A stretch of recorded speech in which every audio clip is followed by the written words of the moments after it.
A gente vai trazer agora os dados de uma pesquisa Atlas Intel Estadão, que foi divulgada hoje, mostrando que 60% dos brasileiros não confiam no Supremo Tribunal Federal e 34% confiam. Os dados estão aí na sua tela. E vocês conseguem perceber na pontinha da leitura de março de 2026, uma pesquisa que começa lá em janeiro de 2023, a avaliação negativa, desde o 8 de janeiro, né, o Rafael Serra está me lembrando aqui, da invasão aos poderes na praça, em Brasília, é o pior momento de avaliação do Supremo Tribunal Federal. Aqui tem uma, como a gente costuma dizer, ao ler um gráfico assim, tem uma boca de jacaré, uma separação não só evidente, mas intensa entre aqueles que confiam e os que não confiam. Os que confiam estavam em 48,5% em agosto do ano passado e esse número cai para 34%. O melhor momento de confiança foi aqui num empate. Não, aqui ó. 47%, logo depois, em abril de 2023, 47% confiando. O confia e não confia foram trocando de lugar, até que agora se abre uma boca de jacaré que não tinha acontecido anteriormente. Bomba agora! Um novo episódio envolvendo decisões no STF está gerando enorme repercussão em todo o Brasil. Informações que começaram a circular levantaram questionamentos e reacenderam debates intensos no cenário político. Acaba de renunciar ao cargo. Alexandre de Moraes surpreende o Brasil com sua nova decisão. Quais podem ser os desdobramentos dessa situação? Já deixe seu like, se inscreva no canal e compartilhe, porque aqui você acompanha cada atualização em primeira mão. Fica até o final, porque eu vou explicar todos os detalhes que está sendo divulgado e o que pode acontecer a partir de agora. Escuta isso aqui e você vai entender que o Brasil está prestes a passar por um dos momentos mais incríveis da nossa história no que diz respeito à mudança política, ao colapso do sistema. Eu sinceramente acredito que o que está se desenhando no horizonte é um colapso do sistema que por muitos anos fingiu que era democrático e escutava o povo brasileiro. Os grandes líderes do sistema estão prestes a cair. O que você vai escutar é um relato agora do Lauro Jardim. Lauro Jardim é o jornalista que o Vorcaro tinha pagado para o Sicário ir lá e quebrar os dentes dele, porque ele estava tendo muitas informações e divulgando informações do esquema, da fraude do Banco Master. Esse jornalista, querendo ou não, ele tem acesso a informações de dentro de toda essa celeuma, né, do Banco Master. Escuta o que ele vai te falar, você vai entender que o que está prestes a acontecer no Brasil é muito maior do que a gente imaginava. Isso, o que a gente pode esperar da delação? Em princípio, o que se espera, se for uma delação como tem que ser, é que vai ser uma delação arrasa quarteirão. Seja pelas relações que já se sabe do Vorcaro com deputados, senadores, magistrados do Supremo e com funcionários graduados do Banco Central, seja pela fraude bilionária que ele comandou no Banco Master. Aqui e ali, Milton Cássia, se fala que uma delação que implique os ministros Dias Toffoli e Alexandre de Moraes nunca seria homologada. De fato, essa talvez seja a grande prova de fogo da delação, porque delatar ministros do Supremo é e vai ser algo, e se for assim, algo inédito no Brasil. Agora, não dá para conceber uma delação em que, por tudo que já foi revelado desde o final do ano passado, não inclua esses dois ministros. O ministro André Mendonça, que é o relator do caso Master no Supremo, e a quem vai caber homologar ou não a delação, já disse, Milton, a mais de uma pessoa em conversas privadas nas 2 últimas semanas, que ele não vai proteger ninguém nesse processo todo. Então a gente vai ver aí nos próximos... Ou seja, o André Mendonça não vai ceder às pressões, ele vai a fundo e não vai proteger colegas do STF. Nos meses ou próximas semanas, os próximos meses vão dizer se a coisa vai ser assim mesmo. Outra coisa interessante nesse processo todo, Milton, é que o Vorcaro deve começar a dar os depoimentos dele, talvez já em abril. E antes disso, a defesa dele vai ter que apresentar à PGR o cardápio dos temas que ele vai abordar nos depoimentos. Só que, não, aliás, só por esse cardápio as autoridades já vão poder medir o quanto de informações o Vorcaro pretende realmente entregar. Pelo seguinte, fora o que já foi revelado a partir dos celulares do Vorcaro, ainda tem muita coisa para aparecer, porque a gente não pode esquecer que somente cerca de 30% do conteúdo dos celulares do Vorcaro foi analisado pela Polícia Federal. 30% já causou esse caos na política brasileira. Então, se o Vorcaro apresentar um cardápio X e a Polícia Federal depois, durante a fase de depoimentos, descobrir fatos que ele omitiu, o Vorcaro pode ficar numa situação delicada, numa situação de estar omitindo informações. E pode perder os benefícios da delação. Vorcaro, ele tem uma opção: passar o resto da vida preso ou entregar tudo. Não tem como ele fazer uma delação sem explicar o que foi que o Moraes ficou de bloquear. Não tem como ele fazer uma delação sem explicar os repasses para a empresa no qual o Dias Toffoli era sócio oculto. Não tem como ele explicar o Jacques Wagner, o Lewandowski, por que ele passava dinheiro para o Lewandowski, o que o Moraes foi conversar com ele na sua casa, no bunker, se Moraes foi ou não para a casa dele em Trancoso, por que ele financiava eventos e quais políticos ou autoridades participavam dessas surubas com garotas de programa da Europa. Não tem como. A única solução que Moraes, Toffoli, essa galera do governo Lula tem, sinceramente, é a única opção. Ou eles precisam eliminar Mendonça ou Vorcaro. E a gente tem que orar pela proteção do Mendonça e do Vorcaro. Eu estou te falando sério. Se isso for levado a cabo até o fim, essa investigação, essa delação, não vai sobrar pedra sobre pedra com esse grupo de pessoas que há décadas vem destruindo o nosso país, censurando e prendendo pessoas inocentes. Oremos por Mendonça. Mendonça, o Senhor te preparou para esse momento na sua vida. Toda a sua vida, ela foi uma preparação para este momento em que você se encontra. André Mendonça, o Senhor é um homem de Deus. O Senhor sabe o que eu estou falando. Você foi preparado, você foi forjado para este momento. Que Deus lhe proteja, que o Brasil ore pela sua proteção, que você tome decisões sempre na retidão, em busca da verdade.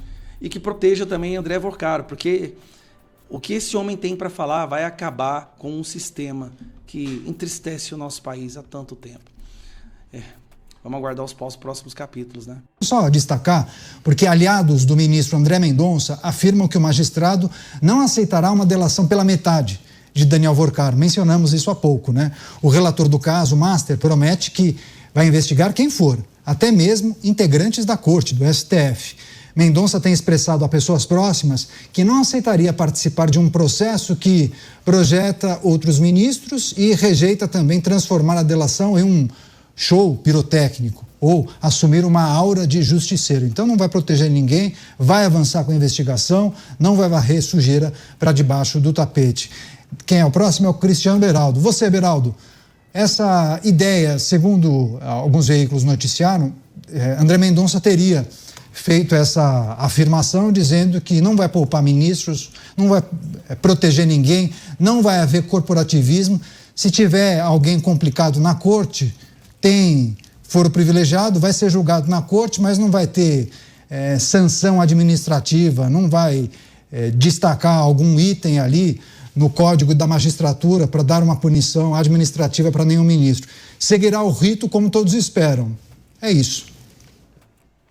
Zeca Neto, o estranho seria se ele dissesse alguma coisa diferente disso. Então, o ministro André Mendonça, ele está se colocando numa posição de exercer o papel que é não só esperado dele, mas esperado de qualquer membro da Suprema Corte brasileira.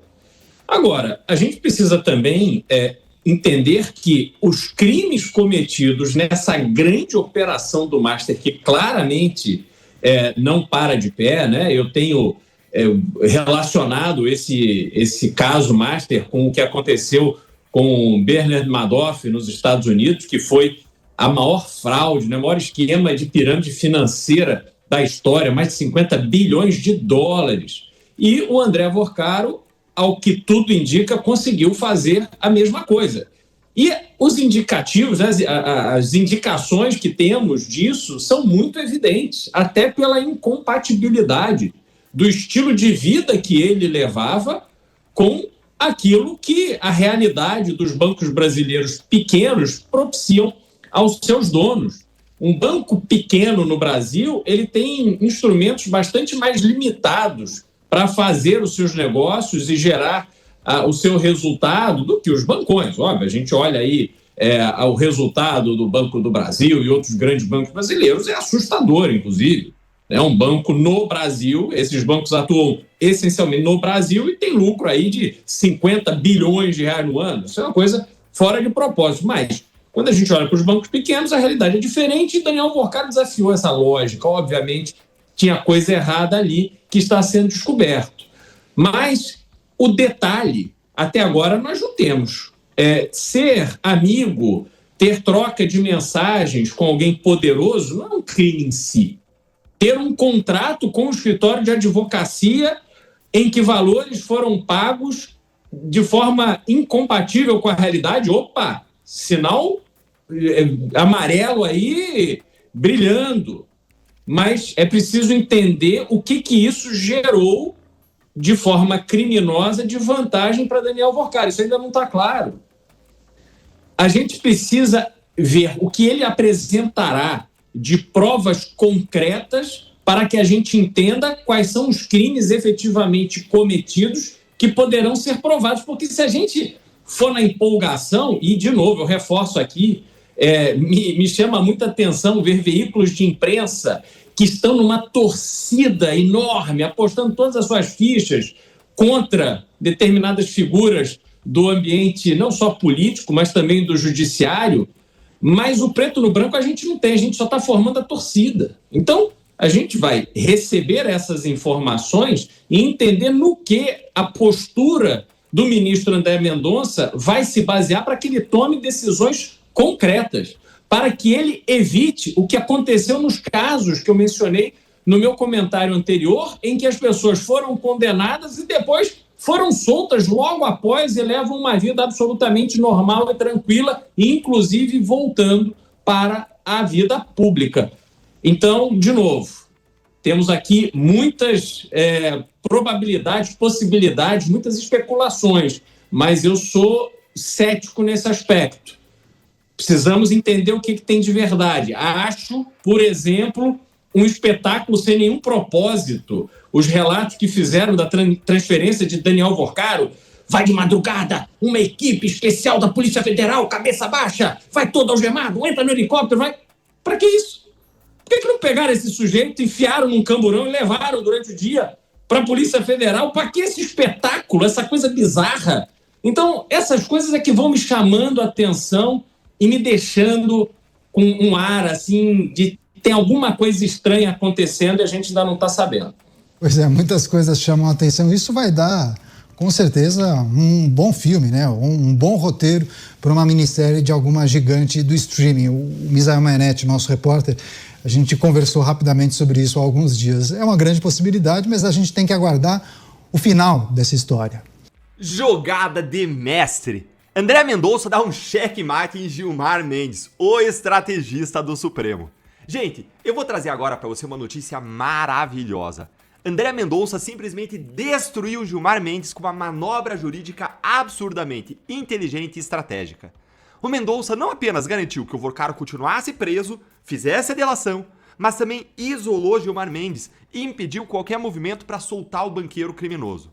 Foi uma jogada de mestre que encurralou o ministro Gilmar, que se acha o político mais enxadrista do Supremo. E eu vou te mostrar agora como que Mendonça deu esse checkmate aí em Gilmar. E lá no final eu vou te revelar como que essa manobra também protegeu outro ministro que estava sofrendo uma pressão enorme nos bastidores para mudar o seu voto. Olha aqui como que saiu essa coluna da Malu Gaspar no jornal o Globo. Master, transferência de Alvorcaro para firmar delação afasta risco Gilmar Mendes. Primeiro, gente, olha o cenário. A segunda turma do STF está julgando a prisão do Alvorcaro. E o prazo termina hoje.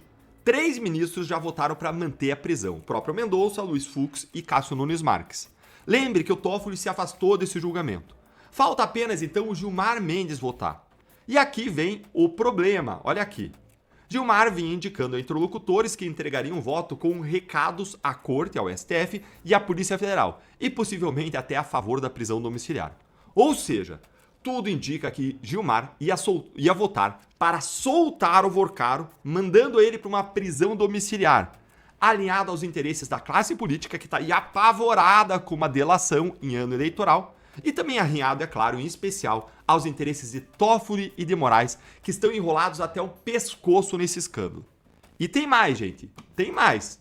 Como até que se encerre o julgamento virtual às 23 horas e 59 minutos desta sexta-feira, hoje, ainda é possível mudar o voto até lá, e com um placar de 2-2, Vorcaro poderia ser solto. Entre os próprios ministros do Supremo se cogitava a possibilidade de o grupo de Gilmar, Alexandre de Moraes e Toffoli convencer Nunes Marques a mudar de opinião. Vocês entenderam a gravidade disso?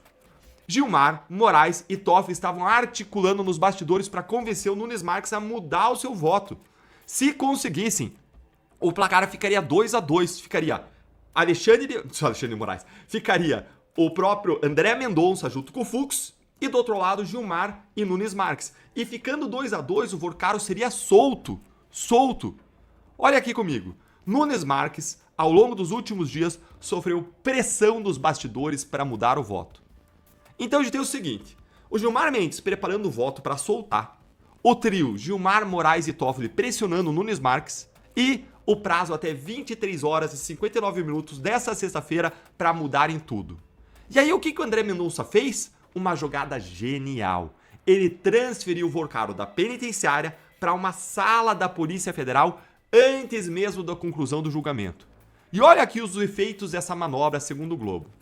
A medida também serve para esvaziar os efeitos de um possível voto divergente do decano da corte, Gilmar Mendes, e reduzir a pressão nos bastidores para que Nunes Marques mudasse o entendimento nesse caso.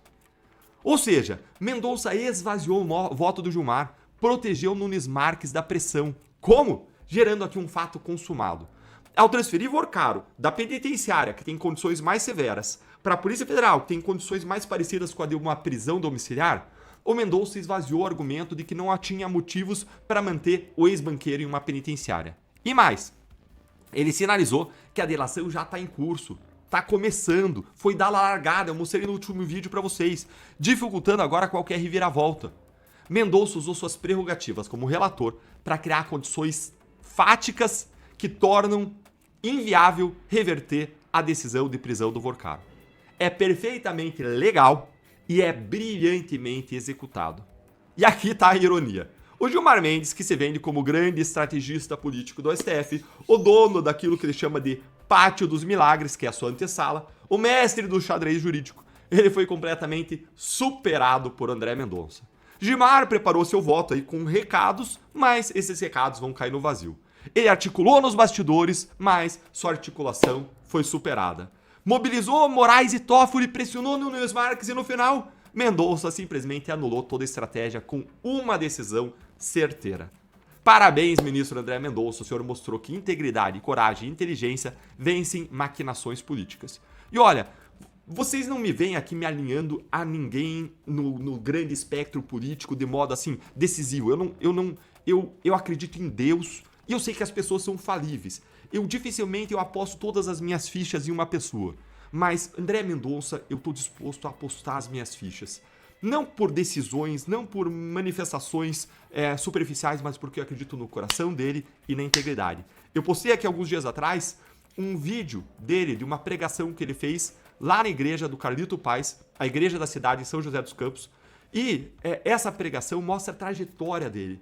E me convence, junto com as ações dele, junto com aquilo que eu vi na Lava Jato, ele atuou na Lava Jato, me convence de onde está o coração dele. Eu vejo nele um coração autêntico, temente a Deus, disposto a mais servir e pagar o preço de fazer o certo. Então, em André Mendonça eu tenho apostado as minhas fichas. Eu confio nele e acredito que ele vai fazer um trabalho aí que vai marcar a história como alguém firme, correto e íntegro. E agora, vamos orar e torcer para dar certo e trabalhar dentro dos limites das nossas forças para pressionar para que essa investigação possa ir até o fim. Mas por que pressionar se o cara é certo, Deltan? Se você acredita no cara? Gente, a Lava Jato ela só foi à frente porque a sociedade pressionou. A gente precisa manter a pressão para criar um ambiente para que o André Mendonça possa trabalhar e para que ele não seja atropelado. Veja que já tinha uma articulação aí para reverter o voto do Nunes Marques. A gente precisa manter a pressão. E me conta aí nos comentários. Você ficou orgulhoso da jogada aí do Mendonça? Então se inscreve no canal, clica no sininho, curte o vídeo para nossa voz conjunta chegar mais longe e venha ficar membro para você receber nossas análises mais exclusivas. Hospital envia resposta a Moraes sobre internação de Bolsonaro. Ministro fez solicitação para decidir sobre prisão domiciliar. A equipe médica do Hospital DF Star, responsável pela internação de Jair Bolsonaro do PL, já respondeu à solicitação do ministro Alexandre de Moraes acerca do quadro do ex-presidente. De acordo com o comunicado, o líder conservador precisa ficar internado por 14 dias contados a partir da data da internação, última sexta-feira, dia 13. Moraes fez a solicitação na quarta, 18, e a resposta do hospital foi enviada ao gabinete do ministro nesta quinta, 19. A solicitação do magistrado é para analisar o novo pedido de prisão domiciliar pedido pela defesa de Bolsonaro. O hospital enviou prontuário e um relatório médico sobre o estado de Bolsonaro. De acordo com Malu Gaspar, do jornal O Globo, Moraes pediu ao hospital a descrição de exames realizados e remédios administrados, mas sem perguntar se o ex-presidente ainda corre riscos. O DF Star informou que Bolsonaro está consciente e estável, embora tenha sido acometido de problema renal agudo. Meus amigos, aqui a gente acompanha então o hospital já fazendo a sua parte, que é enviando a resposta imediatamente para o ditador da toga, aonde o ditador da toga já acionou a Procuradoria-Geral da República, Paulo Gonet, para decidir sobre a prisão domiciliar. Meus amigos, é um momento importante para a gente colocar pressão aqui nas redes sociais para que isso aconteça. Parece que Moraes ficou sensível, viu que o negócio está muito mais complicado, o estado de saúde do presidente Bolsonaro, e vai liberar o presidente para a sua casa. Isso é um grande passo. Lembrando vocês que a gente precisa lutar aqui pela anulação de todo o processo contra o presidente Bolsonaro e o pessoal do 8 de janeiro, que foi esquecido. Novamente, a gente não vê nem deputados, senadores falando sobre o 8 de janeiro.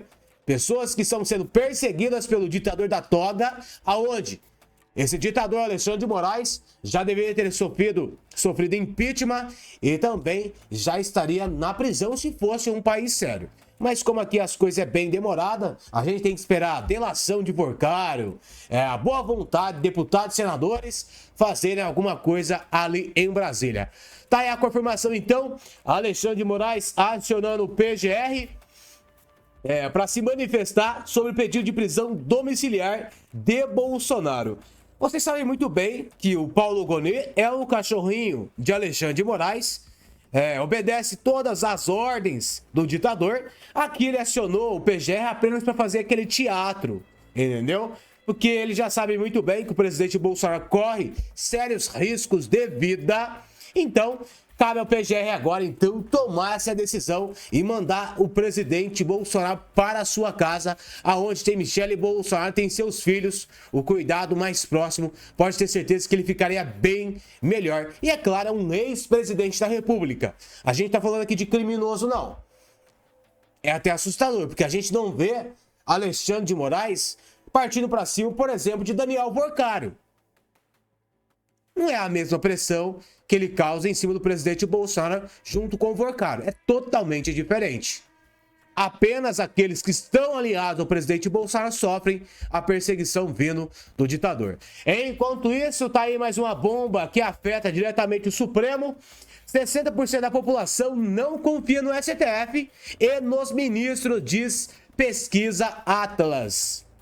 Você que chegou até aqui no nosso vídeo, você confia no Supremo Tribunal Federal, sim ou não?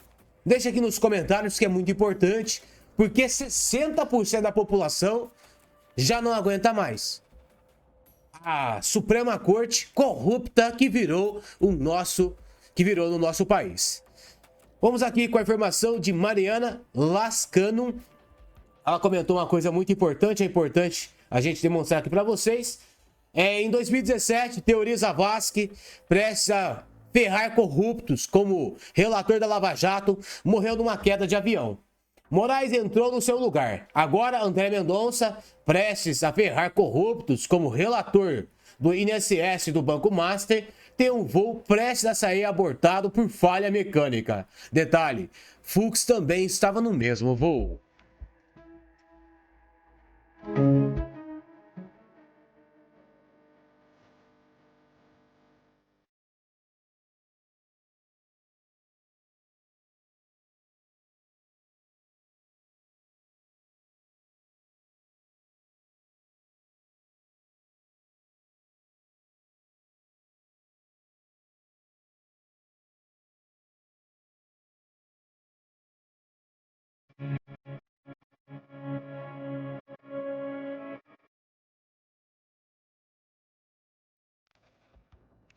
Meus amigos, a política do Brasil é muito pior do que você imagina. Eles estão tentando de todas as maneiras atrapalhar os planos de André Mendonça, que pode colocar o alto escalão da República na cadeia. Por isso que é importante redobrar, aumentar seguranças em volta de André Mendonça, não só ele, mas também Fux, pessoas que estão ali lutando contra essa ditadura. E esperando pelo pior, Vorcaro guardou todos os registros de conversas com poderosos da República. E imagine só quando a delação dele sair completa. Parece que a delação saiu meia boca. Parece que o próprio André Mendonça já negou essa delação. Ele quer uma delação completa. Para ele não interessa meia delação, porque ele quer os verdadeiros criminosos. E Daniel Vorcaro é a bomba que pode explodir em Brasília, aonde tem vídeos íntimos de ministros, deputados, centrão, todos ali envolvidos com Daniel Vorcaro, e ele sabendo que poderia acontecer o pior, gravou tudo. Tem conversas que ele pode entregar aí e acabar de vez com a farra ali em Brasília. Enquanto isso, o líder do PT no Senado admite que Vorcaro delatar, Brasília vai tremer. Se Vorcaro delatar, não faz sentido ter CPI. Mas muita gente vai tremer em Brasília. Tá aí então o vídeo que é importante o seu compartilhamento. Investigando o banco, independente de ter uma CPI, porque a CPI do crime organizado está focando, entendeu que o Banco Master tem características de crime organizado, está sendo investigado. Se ele delatar, na minha opinião, não tem nem mais sentido ter CPI. Se efetivamente, como está anunciado, ele delatar, eu imagino que muita gente vai tremer na base, tremer em Brasília, sei lá onde. Eu estou absolutamente tranquilo com qualquer delação dele. Investigando o banco, independente de ter uma CPI, porque Brasília vai tremer e é o próprio aliado de Lula da Silva deixando bem claro. Se delatar, vai cair muita gente. Meus amigos, vamos aqui com essa informação que uma renúncia está prestes a acontecer nesse exato momento, mas uma renúncia boa. E eu quero compartilhar com vocês. Agora, Zema deixa o governo para disputar a presidência. Governador de Minas Gerais, Romeu Zema, publicou um vídeo de despedida do seu gabinete no Palácio Tiradentes. Nesta sexta-feira, dia 20, Zema vai renunciar ao cargo para disputar as eleições deste ano como pré-candidato à presidência da República. Durante o último dia no cargo, ele se reuniu com representantes do Legislativo e do Judiciário, mas não participou das agendas de Lula em Minas Gerais. No próximo domingo, dia 22, o vice Matheus será empossado como novo governador do estado. Então, dia 22, tá marcado então a renúncia de Romeu Zema, que vai disputar a pré-presidência da República. E vocês sabem que está tendo nos bastidores uma conversa de Zema como vice de Flávio Bolsonaro. Como ele é o governador do meu estado, eu acho que seria uma chapa excelente. Ele renuncia o cargo e vem como vice-presidente na chapa de Flávio Bolsonaro, que tem tudo para ganhar as eleições deste ano. Vamos aqui então, ele comentando que chegou a hora de despedir do seu gabinete. Tá a informação na sua tela.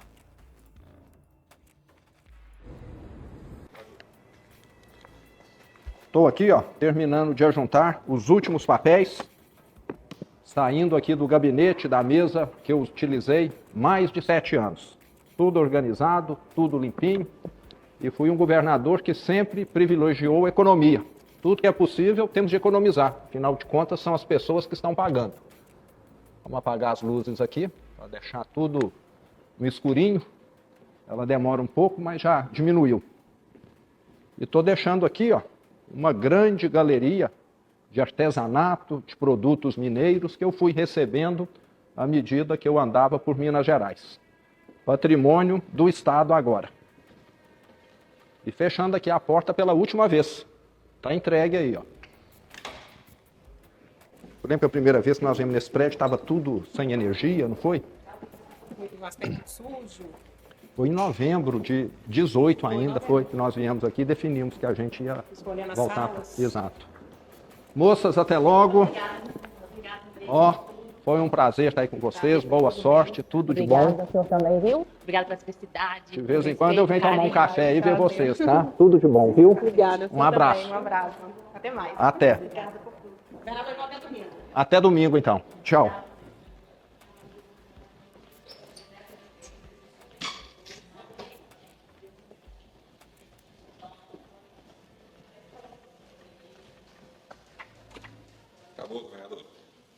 É isso aí, ó, descendo o elevador pela última vez. Tudo tem uma hora final. Missão cumprida.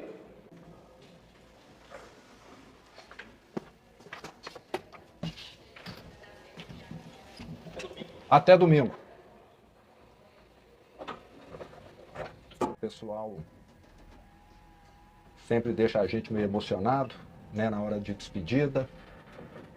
E partir para outra agora. Tudo tem começo, meio e fim. E aqui nós estamos terminando mais um ciclo. Até logo, senhor. Até logo, tudo de bom? Tudo de bom. Estou partindo. Qualquer hora eu volto para visitá-los aí. Até logo, tudo de bom.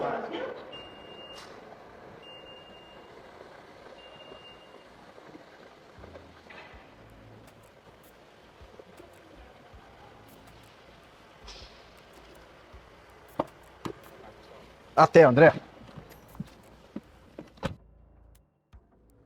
Meus amigos, depois de 8 anos na frente do estado de Minas Gerais, no estado que decide eleições, o governador então decide renunciar ao seu cargo para disputar a presidência como pré-candidato à presidência da República. Tomara que ele possa tomar a decisão certa, possa fazer chapa com Flávio Bolsonaro, porque essa chapa tem tudo para derrotar o descondenado e também colocar os verdadeiros criminosos da nação brasileira na cadeia. E a gente precisa de pessoas com postura, igual Romeu Zema e Flávio Bolsonaro, pessoas que têm sangue no olho para mudar esse Brasil.